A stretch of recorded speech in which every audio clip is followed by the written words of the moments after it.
আপোনালোকে দেখা পাইছে যে ৰাতিপুৱা 5 বজাৰ পৰা ইয়াত সেৱকীসকলৰ ভিৰ যথেষ্ট বেছি আৰু আগৰ বছৰতকৈ এইবছৰ বেছি অলপ আমি আশা ৰাখিছোঁ এবাৰ আৰু বেছি হ'ব বন্ধ বাৰকেইটা তিথিকেইটাত দেওবাৰকেইটাত গতিকে আমি তাৰ কাৰণে বিভিন্ন ঠাইত বিভিন্ন শাখা সমিতিবিলাক গঠন কৰি দিছোঁ তেওঁলোকে চোৱা চিতা কৰিব আমাৰ উদ্দেশ্য এইটোৱে যাতে ইয়ালৈ অহা সেৱকীয়ে যাতে কোনো গুণে একো অসুবিধা পাব নোৱাৰে প্ৰসাদ যাতে নোপোৱাকৈ কোনো যাব নোৱাৰে বন্তি প্ৰজ্বলন নকৰাকৈ যাতে কোনো যাব নোৱাৰে সেইখিনি আমি নজৰ দিছোঁ 100জন স্বেচ্ছাসেৱক আমি নিয়োগ কৰিছোঁ তাৰ লগে লগে এতিয়া আমি আপোনালোকক জনাব বিচাৰোঁ যে গদাধৰ সিংহ যেতিয়া পলাই আহিছিল গদাধৰ সিংহ পলাই আহোঁতে চাওদাঙৰ ভয়ত চাওদাঙে যেতিয়া অংগক্ষত কৰিবলৈ খেদি আহিছিল তেওঁলোকে খেদি আহোঁতে এই অটব্য অৰণ্য আছিল এই অৰণ্যৰ মাজত মকৰা জালেৰে বেৰি ধৰিছিল আৰু গদাধৰ সিংহ এইফালে নাই অহা বুলি কৈ চাওদাং ঘূৰি গৈছিল আৰু এতিয়া সেই জেগা টুকুৰাতে সেই এখন আশ্ৰম আছিল অটব্য অৰণ্য আছিল আৰু তাতেই আপোনাৰ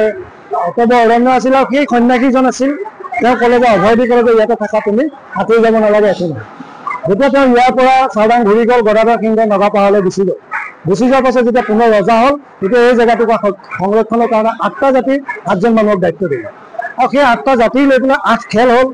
8 খেলৰ পাছতে এতিয়া আমাৰ এই নামঘৰ 8টা খেলৰ ৰাইজে পৰিচালনা কৰি আছে এই হ'ল নামঘৰৰ ইতিবৃত্ত আৰু এই ইতিবৃত্তৰ অনুপাতেই আমাৰ এইটো ভাদ মাহটো বাৰ্ষিক কৰ্ম ৰাস বাৰ্ষিক কৰ্ম নেওচাউলৰ সভা পানী তোলা সভা নাম লোৱা সভা সকলোবিলাক বৰসভা এই সকলোবিলাক আমাৰ প্ৰতি বছৰত 6টাকৈ বাৰ্ষিক কৰ্ম আছে এইখিনি আমাৰ 8 খেলৰ ৰাইজ লগ লাগি পেলাই কৰোঁ যে 8টা খেলৰ ৰাইজে গতিকে এইখিনিয়ে কথা যে সকলো অসমবাসী ৰাইজক আমি অনুৰোধ জনাম আহক আপোনালোক যে আমাৰ এই পবিত্ৰ ভাদ মাহত অসমবাসী ৰাইজৰ কাৰণে এটা পবিত্ৰ মাহ আৰু ইয়াত প্ৰত্যেকেই মূৰ দোৱাবলৈ আহে নিজৰ মনৰ কামনাৰ অৰ্থে মনৰ বাঞ্ছা পূৰণৰ অৰ্থে তেখেতলোকে মনতে আশীৰ্বাদ ল'বলৈ আহে আহক এইবাৰো আপোনালোকে সকলো সুবিধা আমি কৰিবলৈ চেষ্টা কৰিম চাওক মই এগৰাকী গোলাঘটীয়া হিচাপে আমি বছৰৰ 365টা দিনেই আঠখেলীয়া নামঘৰৰ লগত আমাৰ সম্পৰ্ক আৰু তাৰ সমান্তৰালভাৱে ভাদ মাহ বিশেষকৈ পবিত্ৰ ভাদ মাহত আমাৰ সমগ্ৰ অসমৰ লগতে ভাৰতবৰ্ষৰ বিভিন্ন প্ৰান্তৰ লোক আমাৰ শ্ৰী শ্ৰী আঠখেলীয়া নামঘৰলৈ আহে ইয়াত তেওঁলোকে আশীৰ্বাদ লয় আৰু তেওঁলোকৰ মনোকামনাখিনি ইয়াত তেওঁলোকে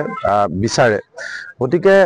আৰু আমি দেখিছোঁ যে ইয়ালৈ কোনোবাই নতুনকৈ গাড়ী এখন ল'লেও ইয়ালৈ প্ৰথম আহে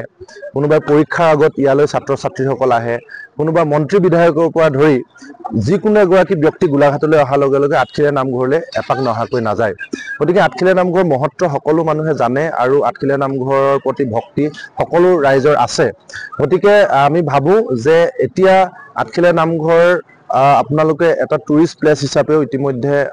পৰ্যবেক্ষিত হৈছে গতিকে আঠখেলীয়া নামঘৰ বৰ্তমানৰ পৰিৱেশ খুব সুন্দৰ আৰু ইয়াৰ পৰিচালনা সমিতিৰ লগতে স্থানীয় ৰাইজে ভক্তসকলক ভাদ মাহত আদৰিবৰ কাৰণে সকলো প্ৰকাৰে প্ৰস্তুত হৈছে আৰু ইয়াতে আমি দেখিছোঁ যে বীৰলাচি থানা অনুসূচিত জাতি ছাত্ৰ সন্থাৰ পৃথকে আৰু সদৌ অসম ছাত্ৰ সন্থাৰ পৃথকে ইয়াতে তেওঁলোকে অতিথিক শুশ্ৰূষা কৰিবৰ কাৰণে ফলৰ ৰস পানীৰ পৰা ধৰি বা ইনফৰমেশ্যন চেলকে ধৰি ইয়াতে সকলো ব্যৱস্থা কৰিছে গতিকে আমি সকলো ৰাইজকে আমন্ত্ৰণ জনাইছোঁ আৰু আমিও আজি শৰাই আগবঢ়াই অসমৰ সকলো শ্ৰেণীৰ লোকৰ যাতে ভাল হয় কুশল হয় মংগল হয় তাৰ কাৰণে আশীৰ্বাদ বিচাৰিছোঁ আৰু সকলো যাতে ভালে কুশলে থাকে আৰু সকলোকে যাতে আশীৰ্বাদ দিয়ে তাৰ কাৰণে আমি সেৱা আগবঢ়াইছোঁ ইয়াত শৰাই আগবঢ়াইছোঁ আৰু লগতে আমি সকলোকে আমন্ত্ৰণ জনাইছোঁ সকলো আহক আমাৰ আঠখেলীয়া নামঘৰলৈ আহক আৰু সকলোৱে আহক ইয়াৰ পৰিৱেশ তেওঁলোকে আহক ভগৱানৰ ওচৰত তেওঁলোকে সেৱা আগবঢ়াওক আৰু গতিকে সকলো ৰাইজে যাতে আমাৰ ইয়ালৈ আহে তাৰ কাৰণে আমি সকলোকে আমন্ত্ৰণ জনাইছোঁ আৰু সকলোৰে কুশল মংগল কামনা কৰিছোঁ যিকোনো খবৰৰ বাবে যোগাযোগ কৰক 7099017330 লগতে 7099017110 নম্বৰত